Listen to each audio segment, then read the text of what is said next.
As you can see, my wok is smoking. Y'all about to see this stir fry come together in real time. Ooh, look at this. I'm about to get that good wok hay. So, this for all my gluten-free people. Let me put y'all on.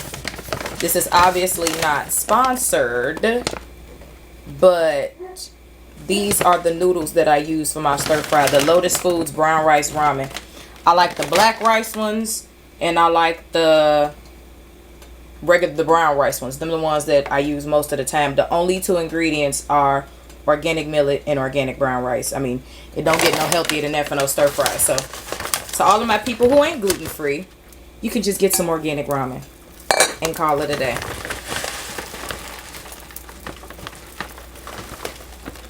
I always eat 2 squares of ramen at a time. So 2 squares in the boiling water, and we're gonna let them work. All right, this stir fry gonna come together real fast. I already got all my mise en place together and put me just a little oil in there. I lost the handle to my wok, so we just gonna act like I didn't. Cabbage.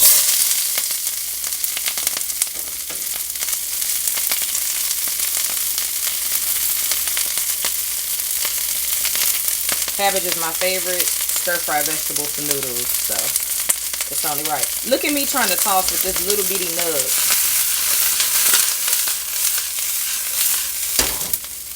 I don't have no handle on this wok.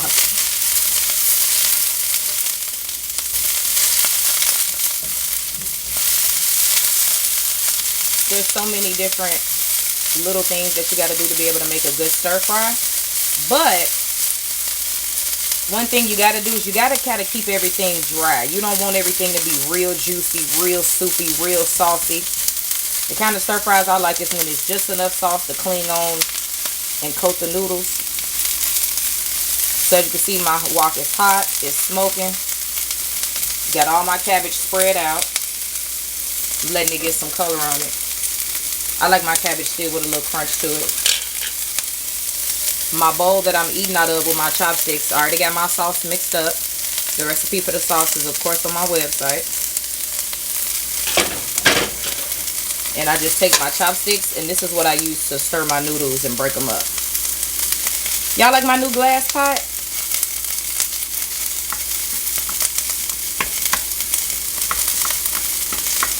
This is all going to happen pretty fast. You know, stir fries are nice and quick.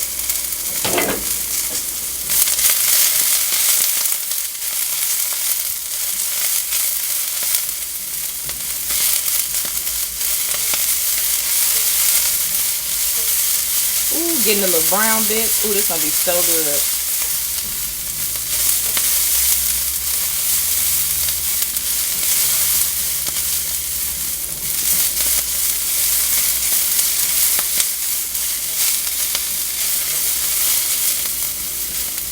And here I got organic cabbage, chopped just the way I like it. Some onions and 1 clove of garlic. With the vegetables, you can really choose your own adventure. You could blanch and shock some broccoli. Throw it in here. You like your broccoli crunchy. You could just chop it raw and put it in here and stir fry it. You could do peppers. You know, the options are endless with the veg. Just cook it to your liking. Now, when the cabbage get kind of almost to how I like it, this is when I like to season my cabbage for the stir fry. Because I find that the sauce is not enough seasoning for me. So, I use pink Himalayan salt, sea salt, the real red salt. They're really the only salts that I use. Put all my little seasoning here. A little ginger. I like ginger. And just a little bit of white pepper. You don't want to do too much white pepper. Just a little bit. Good stir fry ingredient.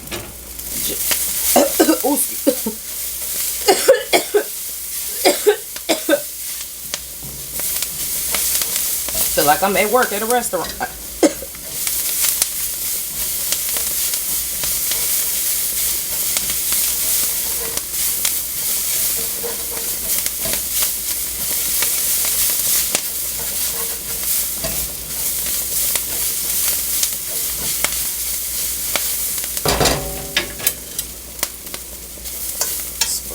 cabbage.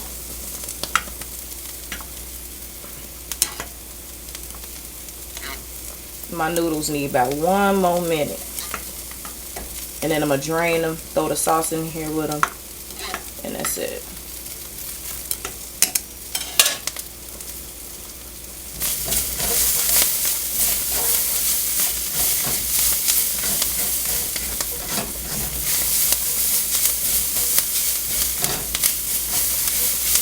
A couple of tips about the sauce for all of my healthy, organic, and gluten-free people.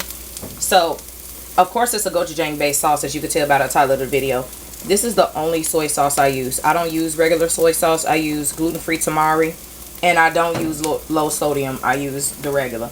And I do have Shaoxing cooking wine, which is the Chinese cooking wine, and I do use that when I'm making stir fries for other people, but that don't be gluten-free. So because I'm gluten-free, personally, what I use for me is a nice dry sherry, the wine and the sauce. I use that instead of the Chinese cooking wine. It is a very good substitute. So I could really turn the heat down on the wok, kill the heat on the noodles, drain the noodles.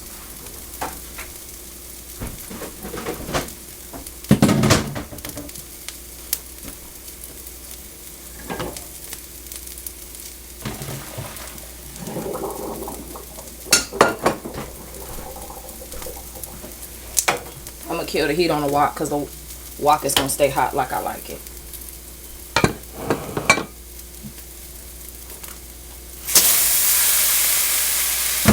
I don't rinse my noodles, and then I go right in with the sauce.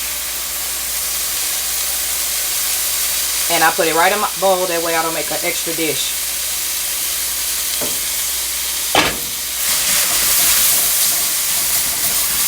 These are not exactly the same as ramen that's not gluten-free, but it's close enough. The sauce reduces basically instantly. See that? See that nice gloss? Let me turn. Oh, this shit got me choking. Turn this brightness down so y'all can see. Can y'all see the gloss on these noodles?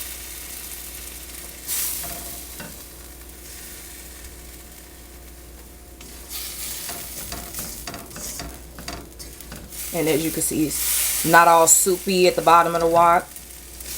Just enough to coat the noodles. Look at this.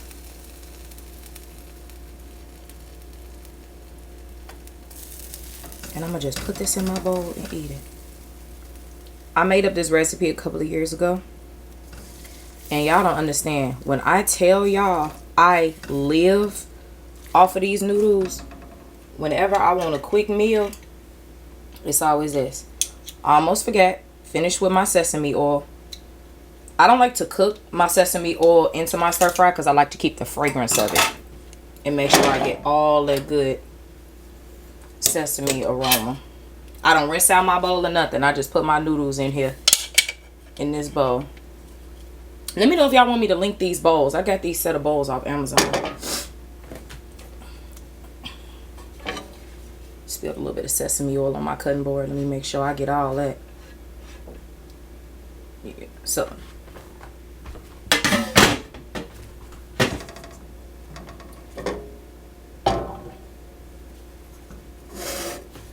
a dish like this, a stir fry, you gotta have your mise en place together. You see I had my onions already cut up. My cabbage was already cut up.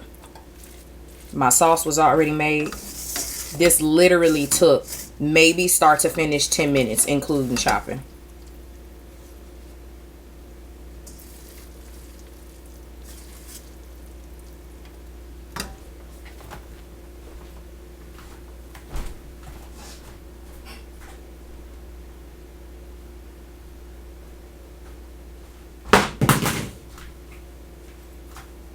I just dropped my phone. Let me show y'all a video on my phone. Hopefully I remember to insert this clip, because I don't think y'all really getting to see this stir fry true color on the camera. Let me take a video on my phone so y'all can really get into. You see how all the noodles is nice and separated. Just so good.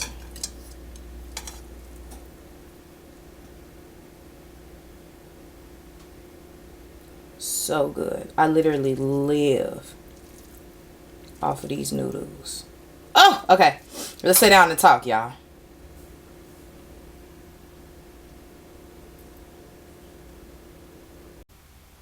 I'm kind of mad y'all not really getting to see the real color of this on camera. But anyway, this is dulse seaweed that I really like.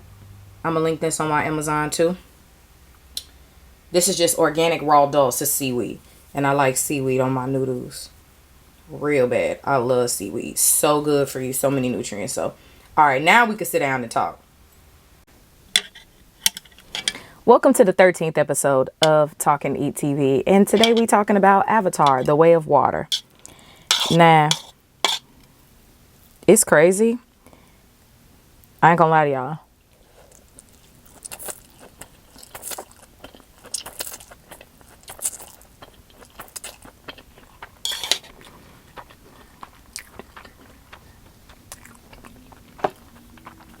I love seaweed.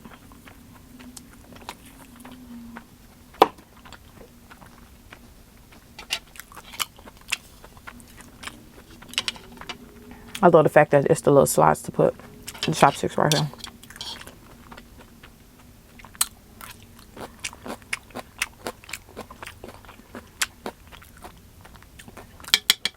It's just so good.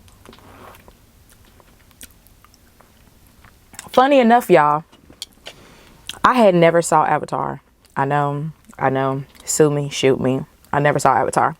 Now, all my people that's been watching me for the past, how many long? At least 4 years I've been making videos on YouTube as far as reaction videos go. I'm not a bandwagoner. Y'all know I watch what I think I'm going to like.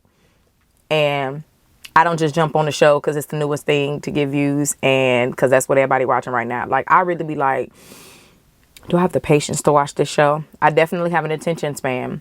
Is this show going to piss me off? Am I going to be staring at the screen for an hour, face still as fuck? Like, is it going to be character development? Like, I just be needing to know. So I'm not a bandwagoner, and y'all know I be reluctant to watch shows. But I got invited to go see Avatar, and I'm like, oh my God, Avatar came out in '09, and I had never seen it. Avatar is obviously one of the biggest movies ever, and I had never seen it all these years. And my family used to always play it. Every time we went over to my grandma's house, they used to always play it and watch Avatar.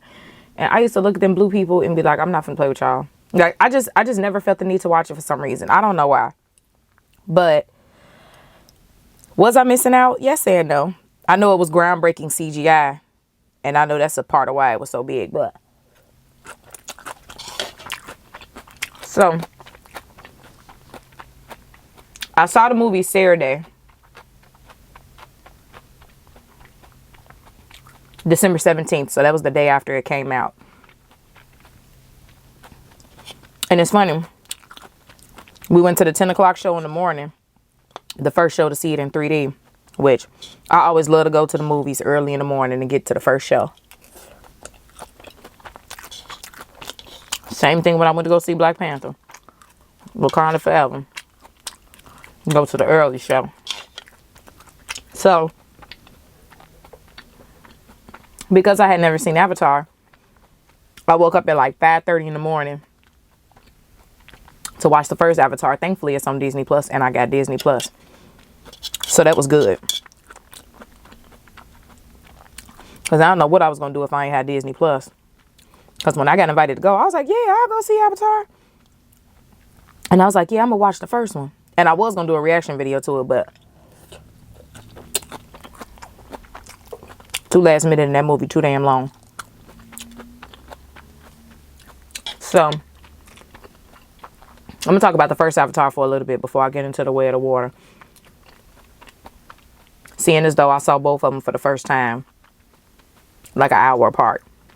Got up at 5:30, watched the first Avatar, went to the show, saw the second one. So, like, I got a straight through POV. So, the first Avatar, it was good.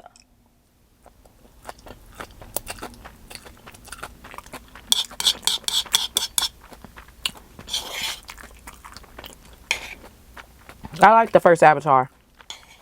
It was good. And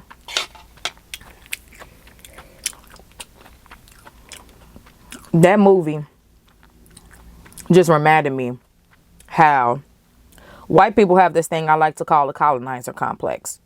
For obvious reasons. History, time and time again, across the entire world, especially the continent of Africa.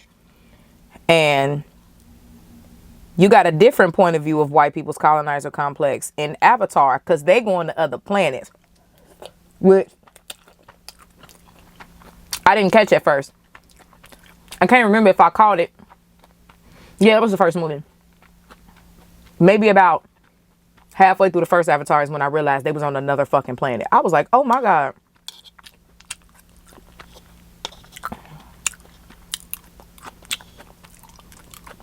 They was in a whole nother fucking planet. And you know, Elon Musk and Jeff Bezos and all of these white men today is so obsessed with going to Mars and other planets and leaving Earth. And so it was very interesting. So I don't know what these people be doing today when they be going to outer space. But yeah, so that was crazy. So it's about the not be people. And the not be people is fucking sick of it. And I ain't gonna get into the first Avatar too much because I could do a whole hour about that one because I just watched it. So this first Avatar, I liked it. It was good. Do I like the first one more than the second one? I don't know, y'all. I'm live in the chat right now, so y'all know I'm talking shit with y'all in the chat right now. The first Avatar versus the second Avatar. So please chime in live in the chat. If you don't catch this live when it's premiering, then you can just comment. A regular comment. But the first one, it was good. And am I the only person that feel like them blue people is black? Like, it's the afros and the braids for me. And the locks. Big ass noses. I'm like, okay.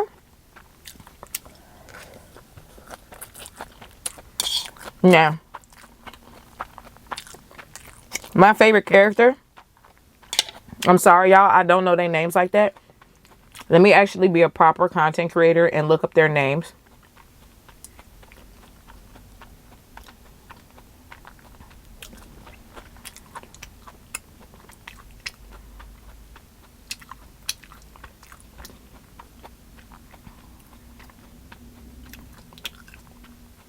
Zoe Saldana mama. What's her mama name? Zoe is Neytiri. I know Jake Sully was the Marine that ended up coming on the Nabi side for real. And Colonel Quaritch, I couldn't stand him. Oh, I couldn't stand that white man. Moat, yeah. And her daddy was a toucan. I really, really, really liked her mama. Her mama was the witch doctor, the priestess, if you will, the healer, all of that. I really fuck with her mama. Her mama, I'm more like her mama than any other characters. Because I'm y'all know what I always say. I'm going to heal everybody, make sure everybody eat, take care of everybody. I'm not going my ass out there and fighting. So I'm more like Neytiri's mama than any other character. But yeah. Zoe Saldana character, she that bitch. And I knew from the moment that she didn't kill Jake Sully in the first one that they was going to be together. I called it. I knew it. I knew they was going to be together from jump. I knew it. Everything that happened, I had pretty much called it while I was watching the movie. And when she killed the colonel at the end, I was just like, praise the Lord. But yeah, so the first one was really good. I wish with Neytiri wouldn't have fell for a white man, but hey, she liked him. I'm like, girl, you got all these strong blue men around you, and you like Jake? I'm talking about, That was crazy. So let me just get into the second one because I'm gonna keep talking about the first one.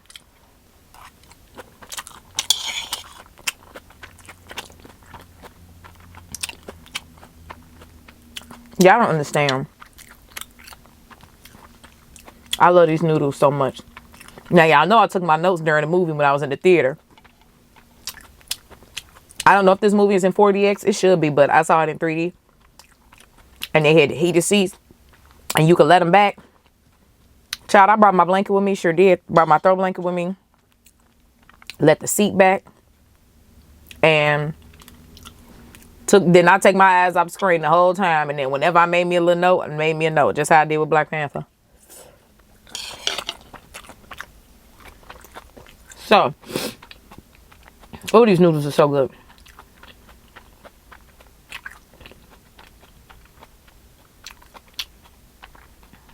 The budget for this movie was $250 million. Jesus Christ.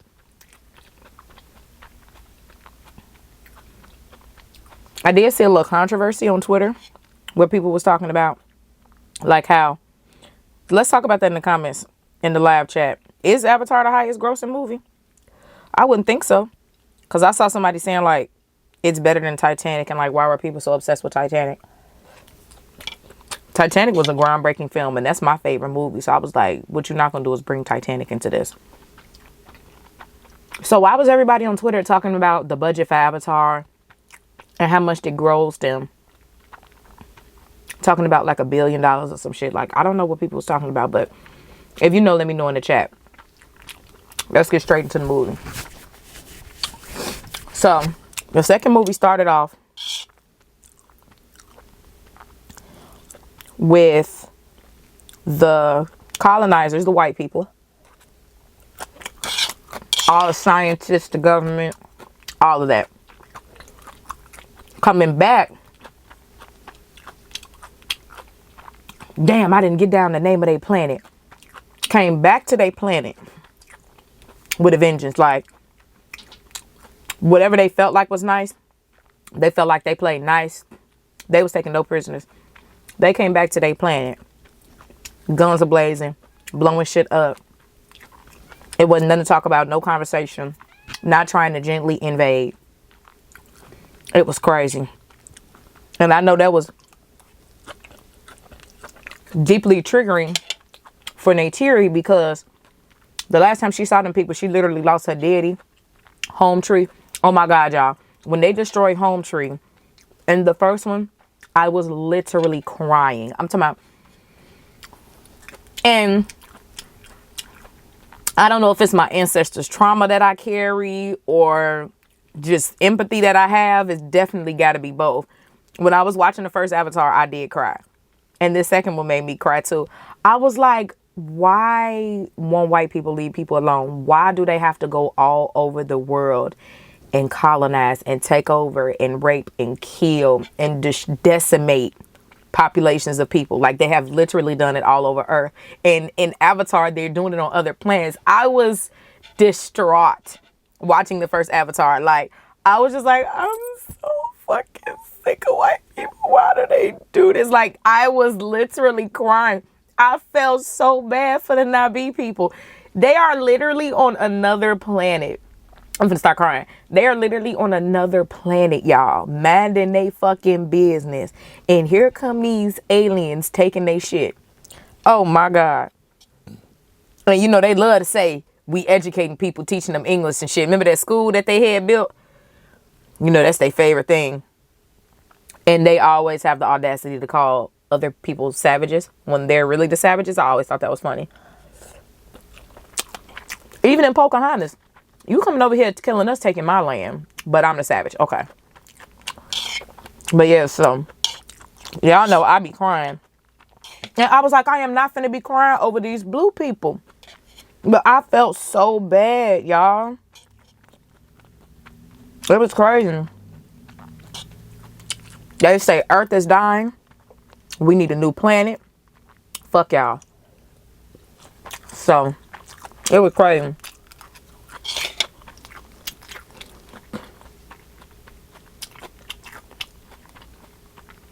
I put a note in here, indigenous population of humanoids called the Na'vi. That's how I was able to remember what they was called. And oh yeah, these was my notes from the first movie. The Avatar people are like 10 feet tall, something like that. They're bigger than humans, and you know, full breed, pure blooded. Nabi people only got 4 fingers instead of 5. And one of the things that they wanted at first from their planet was the Unobotanium. That shit in the first movie that they wanted. I was like, okay. And it made me think about what they're doing in the Democratic Republic of the Congo right now in Africa.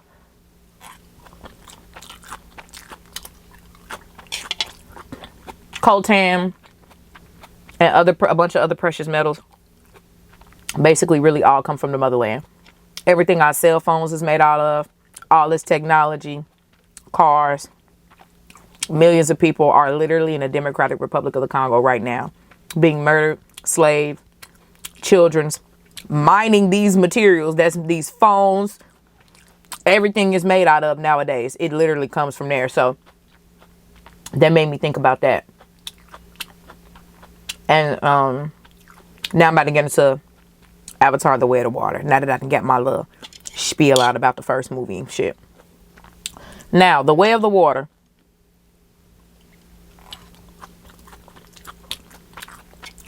They all had kids. Expected. So, Neytiri got half-breed kids because obviously Jake Sully, he moved himself completely into his avatar body and he don't got his human body no more. It's dead. But he's still not a real Nabi. So, his kids got 5 fingers instead of 4. And if y'all know, can y'all clear this up for me? I'm confused about Grace. Who is Grace baby daddy? Who was Grace fucking at the lab, y'all? Who was Grace fucking at the lab? Because Grace Avatar gave birth to Kitty. And I want to know how that worked. So, they incubated her in there. So yeah, I don't know how that worked.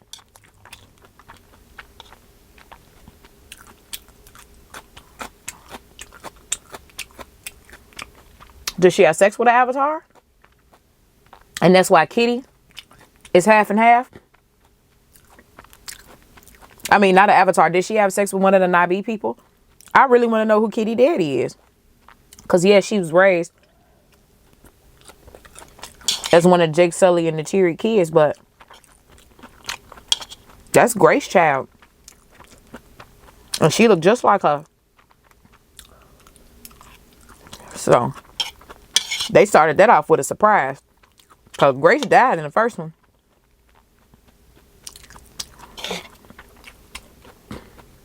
The only thing that I didn't like about Grace is that Grace,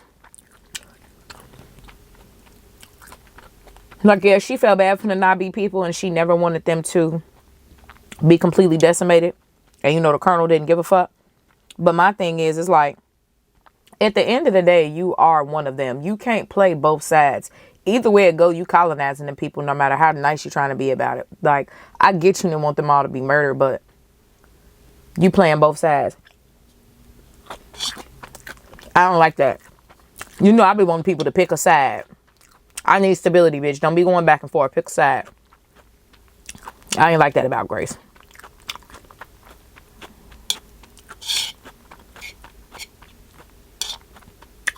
So, I believe Jake had the 2 boys and he had the little girl.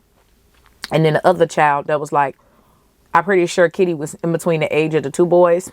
That was Grace's child. So him and Neytiri had 4 kids they was taking care of.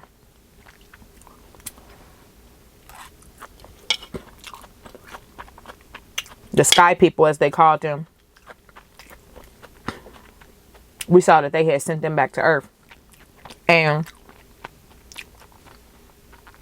when the Nabi people sent everybody back to Earth, I was like, now you know you gotta dot your T's and cross your I's. Why y'all ain't kill all them humans? They came to kill y'all and take y'all land. And again, y'all are giving these people more grace that they would never give y'all this much grace. Never. Never. They would never give y'all this respect. I wasn't surprised that the Nabi people did that. But I was just like, really? Like, they was literally, like, did y'all forget about Home Tree? Like, I'm still hurt over Home Tree. So, yeah. Jake Sully had pissed me off too at first because, again, playing both sides. Sir, so if you didn't fall in love with Neytiri, you wouldn't have gave a fuck about these people? How'd that work? Because you felt bad when they destroyed Home Tree, but 5 minutes before that, you didn't feel bad when you gave them the whole breakdown on how Home Tree is structured. So he was pissing me off. I knew he was going to come to the good side, but it still blew me. Like, I get it. You're a Marine. You took over your brother's part of this mission. Y'all just so happened to be twins. You was able to use his avatar. And that was crazy. So, I ain't like that. Jake ain't my favorite. Because, sir, pick a side. They couldn't crack the code all the time. You came over there quick and got that shit done. And the Nabi people, too. Just like as a nice tribe would do. Welcome people in. Teach them their ways. And then they take advantage of you. People are too nice, y'all. People are too nice. Especially the people who don't deserve the kindness. I'm crazy. So, now let's talk. Pandora. That's the planet. It's Pandora. Because I got a note right here. Back to Pandora burning. And I put that it opened old wounds for Neytiri. Literally opened old wounds for her. Like, she's literally sitting there chilling with her family, and all of a sudden, her place that she lives is on fire. Crazy. Don't even get me started on them trying to destroy the spirit tree. I was too through. Now, the first thing that fucked me up when this movie started was the Colonel. They had that man a whole avatar, him and his whole team, as backup, just in case he got killed. I did not see that shit coming. I'm thinking in the second avatar, it was just going to be a whole new group of scientists coming, thinking they could do a better job than the Colonel. No, bitch, the Colonel is there and his avatar. The Colonel avatar is there. They had the tape for his avatar to watch and everything. Like, it was crazy. And when I was in the theater, when they showed him, before they even said who it was, I was like, bitch, the Colonel is back. He was already ruthless. He ain't taking no fucking prisoners this time around. I already knew. I was like, oh my God. And now, the playing field is kind of even more on the bad side because he the Colonel. He ruthless. And on top of that, now he got the strength of Avatar. The height. The everything. Their bones are reinforced with natural carbon fiber. Black people, carbon. That's why I was like, you can't tell me these people ain't black, y'all. So that fucked me up. So I knew that it was going to be harder to beat them this time because they got more infrastructure on Pandora now. And on top of that, the Colonel, his people, his avatars now. Like, bitch, we got our work cut out for us. We got our work cut out for us, y'all. I ain't know how they was going to pull this shit off. The only thing they really got on their side is home court advantage. That's what they got. The movie started With really, I mean, you could call it a supply run. One of the trains going through Pandora that the I'm gonna just call them the scat people, because we don't know where these people from, because some of them got American accents. One of the marine biologists or whatever got an Australian accent, so I'm gonna just call them the scat people. One of the scat people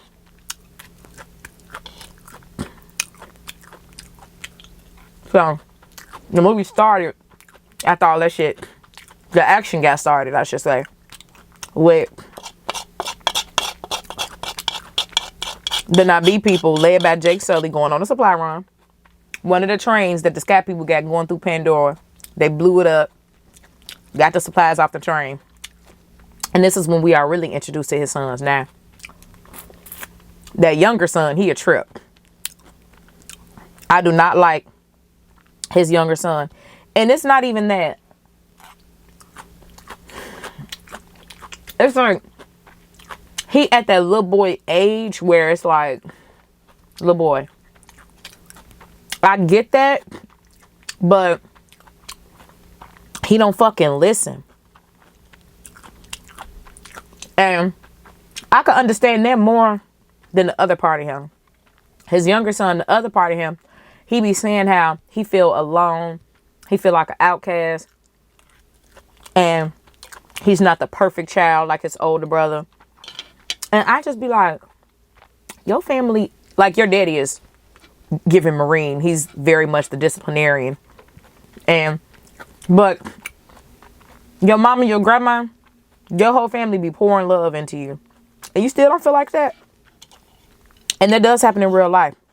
People can have family, love, all of that, but they still don't feel it.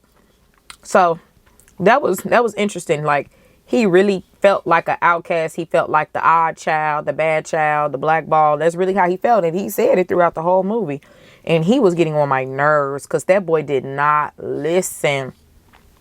Your daddy told you, now you know you ain't supposed to go nowhere near the scat people shit and when we doing stuff and taking their shit. You was not supposed to be over there. Why he take his ass over there? And his big brother always got to come clean up his mess. Which ended up being his downfall by the end of the movie. Oh, I was so mad. Two things that really blew me in this movie was, one, when it don't count as a spoiler alert, because if you're watching this, you want to talk about Avatar. But let me just say this real quick. Number one, when Spider say his daddy. Oh yeah, I didn't even talk about Spider. Spider is the Colonel's son. They couldn't send him back to Earth because you can't put babies in cryo. He was too young. So he literally grew up with the Nabi people as one of them. You know your daddy, the Colonel, a piece of shit. Y'all never had a relationship. He literally is trying to destroy every blue person on the fucking planet of Pandora. And you gonna save him? I was too through with Spider. I was fucking with Spider a little bit. I was like, okay. I was like, he cool. And I don't know how I be knowing this, y'all, but I swear I knew Spider was gonna save his daddy. Before his daddy was even in trouble and needing saving, I was like, he been with his daddy too long. And I know his daddy is not gonna kill him. It gotta be something, it gotta be a point to him to be with his daddy for this long. Cause he tried to get Jake Sully kids, but everybody ended up being able to escape except Spider. So he had his son. But I was like, even though Spider don't respect his daddy, he gonna save him just out of respect. Like, just cause that's my daddy. Like, you don't even know this man and have a relationship with him. But because that's your daddy, you saved him. And didn't tell the Nabi people that you saved him. You don't go down there and say your daddy and then just come back up here with us. And like, can we get a heads up? Y'all setting us up for a third Avatar. Okay, but can we get somebody other than the Colonel? Because I'm fucking sick of him. It was great of him coming back as an Avatar. That was great. I really did love that. But okay, like, can we wrap up the Colonel storyline at this point? Jake Sully couldn't kill him, but Neytiri show could. She said, I will kill you as many times as I have to. It was so good. So, I don't fuck with Spider. 5 minutes before your daddy literally just had your girl Kitty at knife point. And you save him. Like, what more do he got to prove to you that he gonna kill everybody you love? So, like, if he would have been successful and killed everybody you love, then you would have maybe let him die if he ended up getting hurt anyway. Blew me. I ain't fucking with Spider. Fuck Spider. Fuck Spider. Pissed me off. I knew he was gonna save his daddy. Piece of shit ass daddy. Now,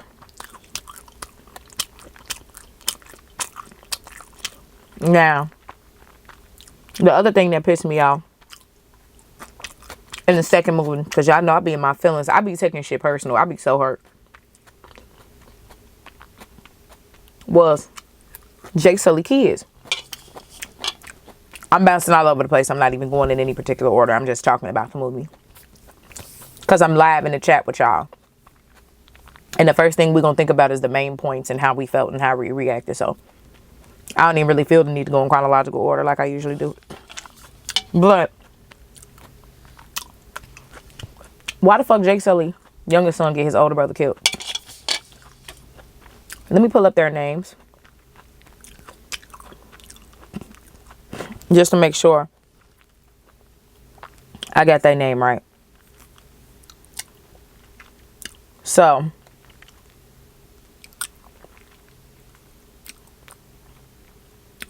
I'm missing a child.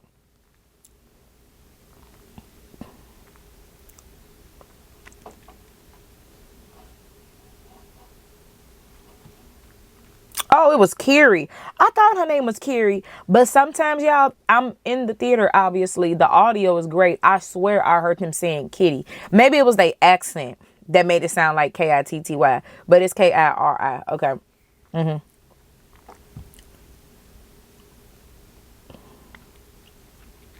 Okay. So I actually got to see the writing. So...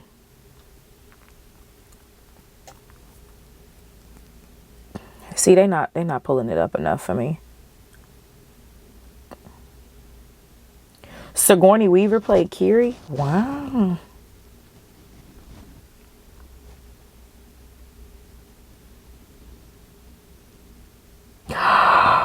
Kate Winslet was Ronald, a free diver of the Metcaina tribe. That was the pregnant lady. That was Kate Winslet. Oh my God. Remember when they went to go see the sea people? To seek refuge? The pregnant lady, that was Kate Winslet. Oh my God. I did not know that was Kate Winslet. Okay. Loak is the second son. Neteam is the oldest child. Okay. So, people was saying like, bring your tissue. This second Avatar is gonna make y'all cry. Bring y'all tissue. As soon as the movie started and they showed his kids disobeying him and going to the train thing when they was getting the supplies, I knew it was gonna be one of his kids that died. I knew it wasn't gonna be Jake. I knew it wasn't gonna be Neytiri. I knew it wasn't gonna be her mama. I knew it was gonna be one of them boys that died. In the very beginning, when they showed that young one don't fucking listen, I knew either he was going to get himself killed or he was going to get his older brother killed. That shit.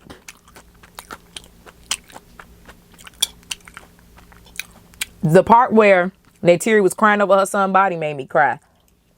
But the part where he actually got shot, I was pissed off. I knew he was going to die. Y'all,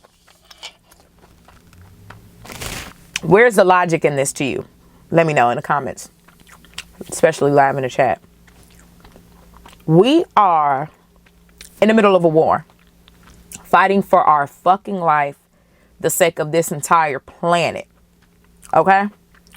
We are fighting for the fate of this entire planet. Your big brother just came and saved you and your little sister. And, I mean, y'all barely getting away by the skin of y'all teeth. And you think it's a good idea in this moment to go get Spider. Spider is the Colonel's son. He's a fucking human. They not finna kill him. I know you love Spider. You grew up with him. That's your dog. But you should have left Spider where the fuck he was at. Your big brother just said, let's go save Spider, bro. I was like, no, please don't do it. Don't do it. Don't do it. They went and did it anyway. His brother got shot and died. Oh, my God. Y'all, I was so mad. Oh, I was so mad. It always be the innocent when they get killed, right, y'all? The chill one, the one that mind his business. His funeral was beautiful, by the way. They laid him to rest very well. Oh, my God. I was so mad. Oh, I was so mad. Because why are you always listening to your little brother? I know Sully stick together. But you supposed to stick together and be big bro and be like, shut the fuck up and come on. Like, I just barely saved y'all. I'm not finna go get Spider. They not trying to kill Spider. They trying to kill us. If anything, they gonna take Spider ass home. So, that blew me. Listening to his damn little brother. Got himself killed. Oh, I was hurt. Neytiri lost her daddy. Home tree. One of their spiritual ancestral sites. They didn't lose the main one. Lost one of them. And now at this point, she done lost a child. So she in savage mode. She finna kill everybody that she see. Over the years, her hunting and fighting skills have only gotten better. Like, and I also love how you could see like how all the avatars have aged, even though they're blue. That CGI is really good. But, yeah. It's crazy, y'all. So, she like the coldest fighter. The only one to ever take down Colonel. Her husband couldn't even do that. She had to do it.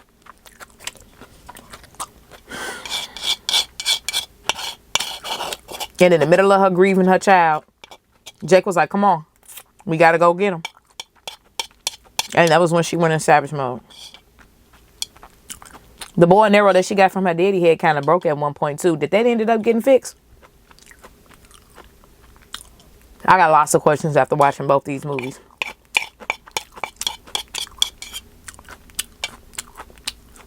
Now, let me check my notes.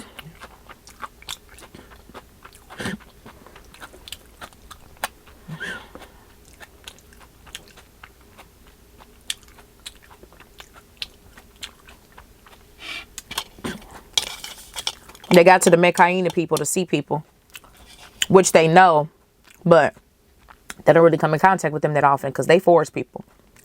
Yeah. You can tell the biological differences between the Nabi people and the Mekaina people. The Nabi people are a darker shade of blue. Thin, longer tails. The Mekaina people are more fish-like. Their arms got kind of like the little fin piece on the side, but it's all their arm. And then, you know, their tails are thicker. They're just more fish-like, more aquatic. And they can breathe underwater for long periods of time. And I fuck with them. I was happy we got to see a different tribe. Because we already knew it was different tribes all over the place from the first movie when they asked them to help them fight. So, that was good. The thing that I didn't catch at first with the Mekaina people that I ended up catching maybe the back half of the second movie was that they don't kill. I didn't know that. And that's why they're not whales, but I'm going to call them whales. You know what I'm talking about, them big ass fish. That's why that one fish was an outcast. Because he was trying to kill the people that be hunting them. They killed a whole whale just to drain something out the head. It's just like anti-aging. And then one vial was like $80 million or some shit like that. Like, yeah, so that broke my heart too. Hunting them whales, They're not whales. It looked like they're definitely the size of whales. And they're whale-like. But it looked like a whale mixed with a turtle. That's literally what they look like.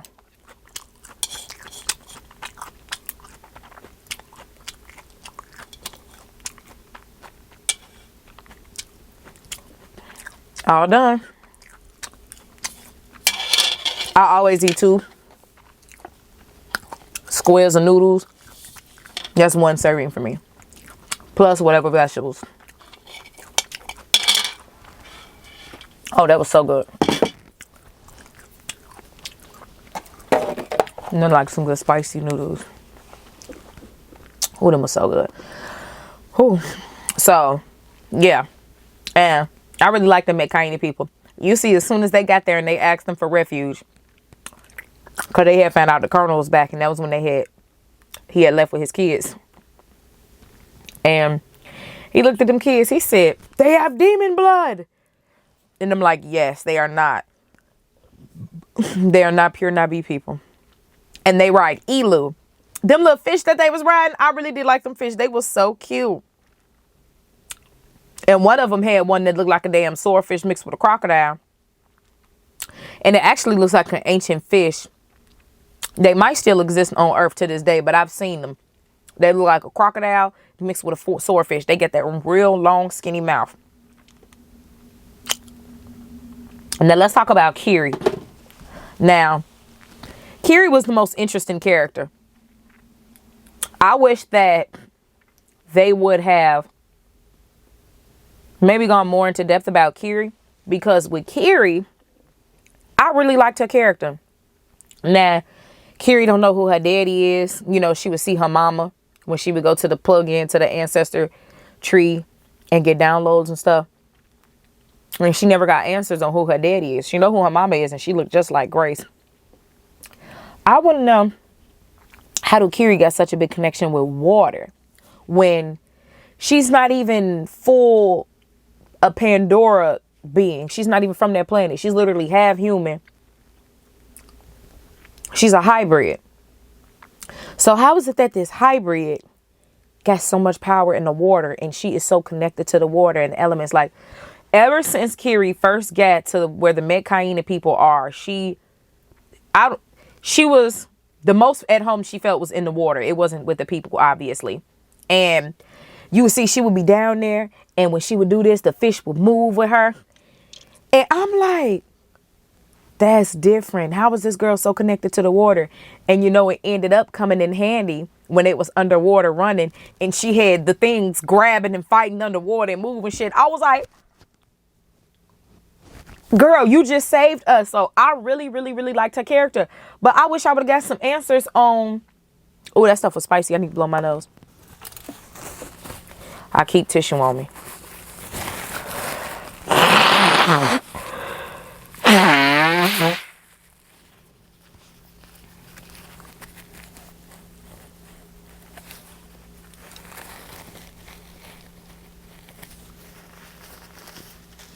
I really wish that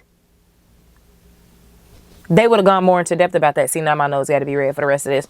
How long I've been recording? Ooh, I only want to record maybe another 17 minutes. I ain't gonna hold y'all. I really like this movie, and y'all should go see it and talk to me in a live chat.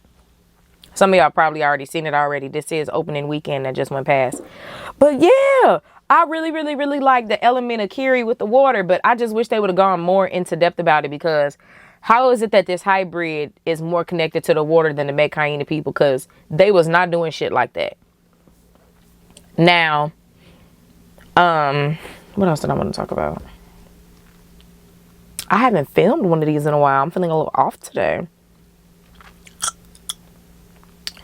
The Medcaini chief, his kids were like typical kids. You know, somebody new is in town. They different. They not like y'all. They was making fun of them. They was being mean. But I drew the line when they had him go way out to the Three Brothers Rocks. I was like, now, why y'all do that? Y'all trying to get him killed. And then that was when that turtle whale ended up saving him from that other big fish that was trying to eat him. And he ended up having to bond with him. And I really like that, because The fish was an outcast. He was an outcast. They had a home moment. And then the whale fish ended up coming to save him later. I really did like that too. Yeah, they asked him to go hunting outside the reef. The Cove of the Ancestors. We got to talk about the Cove of the Ancestors. Y'all, when Carrie plugged into the thing at the Cove of the Ancestors and she started having a fucking seizure, I didn't know what to do. I was like, is it her irregular brain that allows her to have a connection with the water? Was she just overwhelmed and getting too many downloads and that's why she had the seizure? But that seizure came with a big consequence, because if y'all paid attention, the chopper that came to try to work on Kiri to save her got detected, and that was the reason that the Sky people knew that Jake and them was with the Medcaina people. So I was like, fuck. I was like, I mean, you done brought the war to their doorstep. It was gonna come to their doorstep anyway, but you definitely accelerated the process. So that whole thing with Kiri was crazy to me. I got a note in here to say Spider and his daddy. Spider was completely feral, as they said. When they captured him, he was not having it. And he really disappointed me by saving his daddy at the end. Because, okay, you didn't kill him, but you could have at least let him die. Like, sir.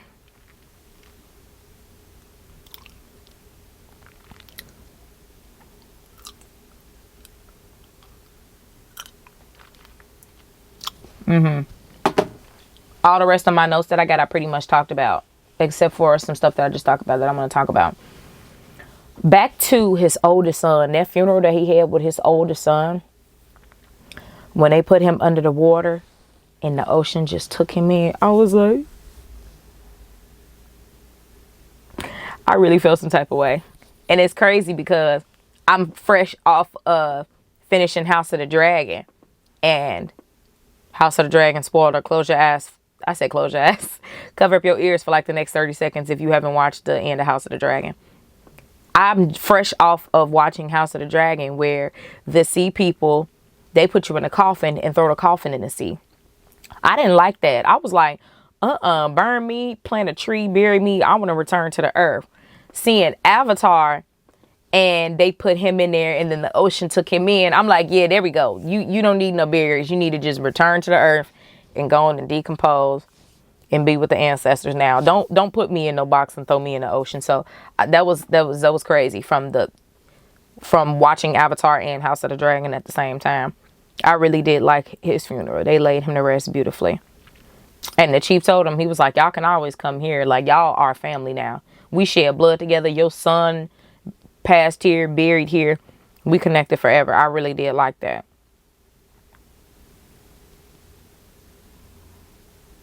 Let's talk about the whale hunt that they did, because that was another thing that made me cry and broke my heart.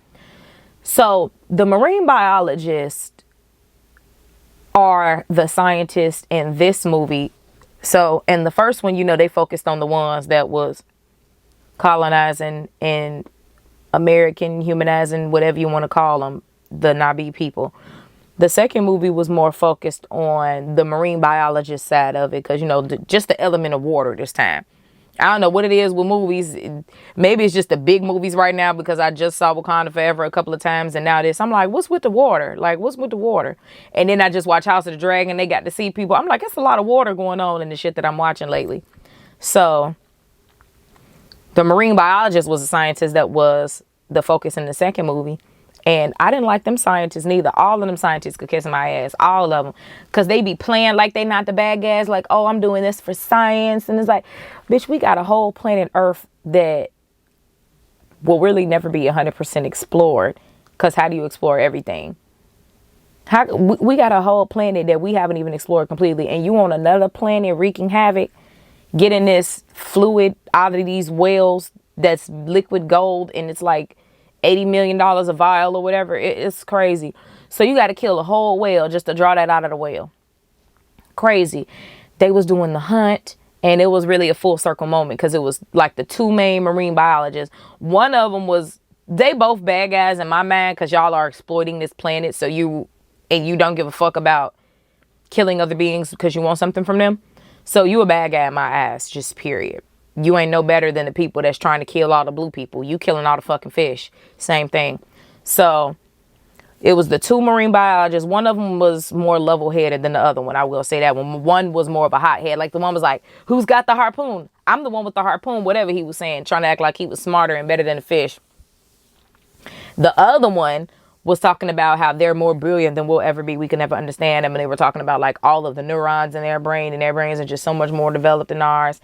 And it was a full circle moment when Jake's son, his whale, had helped at the end, and is really the reason that we was able to win the war. And when he had took the harpoon, wrapped the thing around the boat, the other scientist was like, who's got the harpoon now? I was like, yes. Like, I be needing that. I really, really, really be needing that. Like, we got to balance out the scale, because they was whooping ass on Pandora so bad. It wasn't really nothing we could do. That whale really came through and helped us win the war. He really did. He had to watch his mama be murdered by them same people. And that was crazy. And that was a nice full circle moment. Like, literally, the whale had his own character arc. He had his own storyline, and it came full circle. And I really did like that.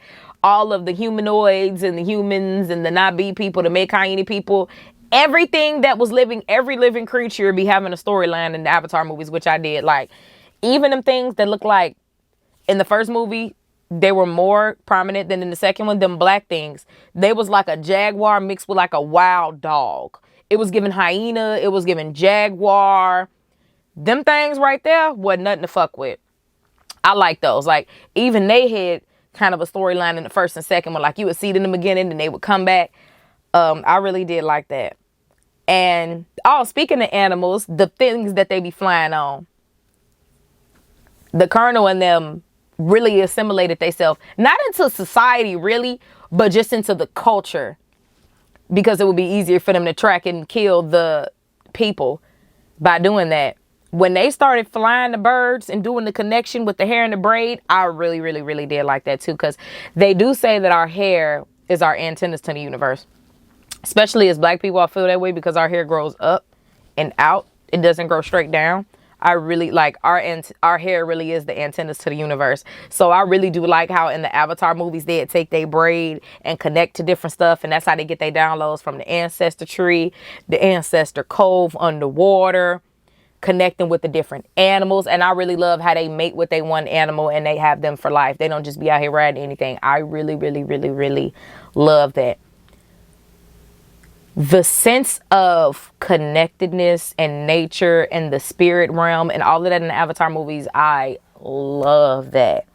So good. That's like my favorite part of the Avatar movies. It's so real. It's so good. It's so good to see that in movies, because that shit is not talked about enough. I love that part. That is the best part of the Avatar movies. Like, I don't like the CGI is great, but the spirituality, not religion. No, the spirituality in the Avatar movie is so good. So good. I'm trying to see, is there anything else I want to talk about? I don't want to hold y'all and keep this too long, because anything extra, we talk about it in the comments and in the live chat.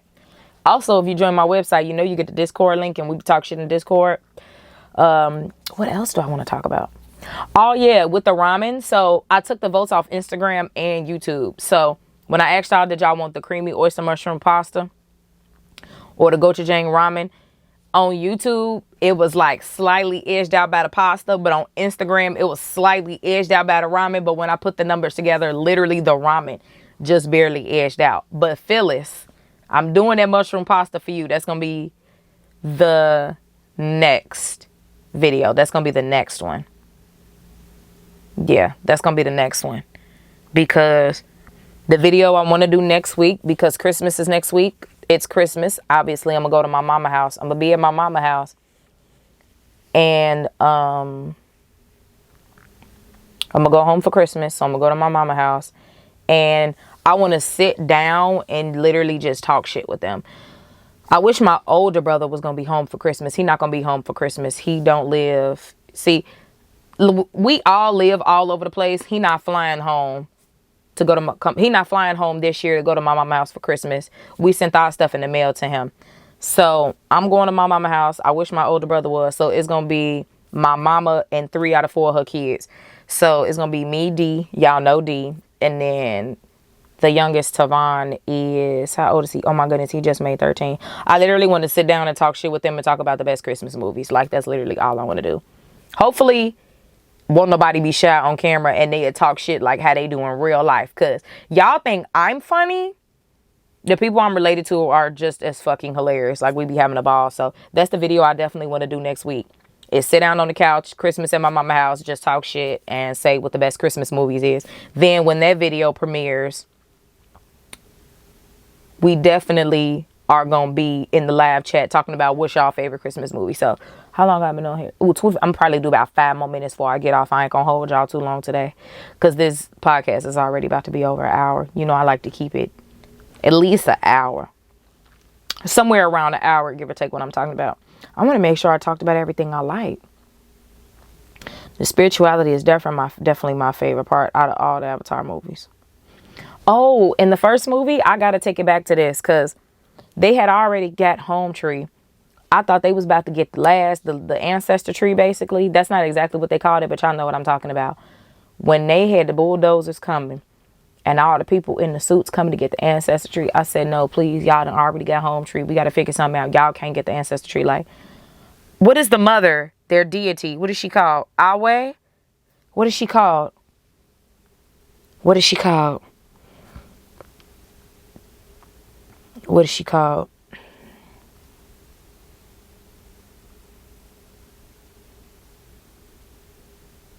No. What is her name? Awa. That's her name. Awa. I was like, Awa, please help us, girl. We can't do this. You can't let them take this. When that, I want to say, it was Jake Sully. He was at the ancestor tree, plugged in and begging for some help. When I tell y'all, all the animals, every creature came together to beat them. And that was how we beat them in the first Avatar movie. So that was good. I really did like that coming togetherness. Because it's like, God damn, just to not be people, can we get some help, please? And that literally just reminded me. This is another thing that I find that is so funny. If you made it to the end, shout out to you. Also, I know everybody don't stay to the end, but my people, y'all always stay to the end. And something that I don't understand, I should have talked about this in the beginning of the podcast, but I just thought about it. This is probably going to be the last thing I talk about too, because my camera is finna cut off. I will never understand. I kind of touched on it, but I will never understand how Jake Sully was able to assimilate himself into Na'vi culture. Just thousands or millions of years of history. In 3 months, he was able to get in good. Sir, how? It really made me think about how indigenous people all over the world let white people in, and then it ends up being their demise in the end. Time and time again in human history, this is just facts. This is what happens all over the world, especially the black people all over the world. So that was crazy to me. I was like, he got to assimilate himself into y'all culture in 3 months. Ain't no white boy that cold. Who is that cold to be able to assimilate themselves and become one of y'all high ranking in 3 months? Excuse me. That, I didn't like that. I was like, oh, hell no. I would have been one of the people that would have been like, fuck this white boy. He ain't even one of us. He's been here 3 months and he not even one of us. And he the reason they got home tree. No. Not fucking with it. But another thing that was a disconnect for me was whenever Jake Sully would plug into the ancestor tree to get downloads. You don't have any blood here. These people are not your ancestors. Like, it made me think about how white people are so into voodoo and different African traditions and things like that. Voodoo and hoodoo and all of that. It's like, it can't work like that. You can't pray to your ancestors that aren't your ancestors as far as like that type of shit. Like, they're not your ancestors. Like, sir, your ancestors are on earth. That's where your people are from. You're not even from here. So the fact that he was able to, I feel like maybe that's why whenever we saw him, not my face burned out because I'm moving. Maybe that's why whenever we saw him, we never actually got to see him get a direct download. Like Kiri, because she's a hybrid, she has some ancestry there because she is a hybrid. So I could see how she's able to get downloads and be connected and all of that other stuff. But Jake Sully, make it make sense. You are a human being, sir, a Caucasian man. These are not your ancestors. These people did not birth you. They did not come before you. They are not your mama, daddy, grandma, granddaddy, great granddaddy, great grandma. You have no rights here. You have none of that. It don't work like that. So that's one thing that should have been the first thing that I opened with. But yeah, it's been a couple of days since I saw the movie. If I would have recorded this as soon as I saw the movie, then I would have remembered to talk about that first. But that was another big takeaway. How can you come plug into the ancestor tree and these not your ancestors, sir? Make it make sense. You are a Caucasian man from Earth, United States. That's where your people are from. This is not your mama, daddy, grandma, granddaddy. You have no blood here, like, at all. Your kids do, because they get it from their mama side, but you have nothing here, sir. So that shit was crazy. I'm like, the disrespect of this white man to plug into the ancestor tree, like these are his ancestors. Like, is this really what we doing? Is this really what we doing? So I don't know. Maybe that's why he didn't get direct conversation. That's the only thing I could think of. Because whenever we saw him talk to the ancestor tree, he didn't get a download. But you see, when he plugged up to the tree, he was like, AY, he was like, please, we need some help. They coming. That was when all the creatures and everything came together. But I'm like, that was for the greater good of everybody. So I could see that happening because it's for her people. It wasn't something specifically for him. It was for really Pandora as a whole. So that was crazy. The audacity of him. Sir, them is not your ancestors. So that was crazy. Like, your mama and your daddy is not from here, sir. You have no blood right here. So yeah, so overall, Avatar and Avatar The Way of Water were really, really good. And it was very triggering to me. Like, these movies made me cry because I was like, why they won't just leave them alone? I be so hurt. Go back to Earth. Like, I be telling white people, like, go back into the caves. Like, I be so hurt. Go back to the Dark Ages in Europe. Why did the Moors help them? I don't know. But it be making me feel so bad. So I don't know if I'm going to watch the next Avatar movie that come out because that shit really be hurting me. So I don't know, y'all. Overall, the Avatar movies were so good. They hurt my feelings. The action, the fight scenes, the CGI, all of that is insane. Big budget. We know that. But yeah, so the Avatar movies was good. They whooped my ass, though. I was so tired after watching the movies because, like I said, I got up at 5:30 in the morning, watched the first Avatar movie because I went the whole 13 years never seeing the first one. Then got up, got dressed, went to the show, saw the second one, and my ass was just whooped after that. I said, and then I finished House of the Dragon. So I said, like, my eyes are like hurting. Like, I can't watch no more white people for like the next 2 weeks. Like, I physically can't take it. So between watching the decimation of Pandora and both Avatar movies and then all the shit that go on in Game of Thrones, I'm like, I need a break. That's why it took me a couple of days to get this podcast out, because y'all know I be feeling shit.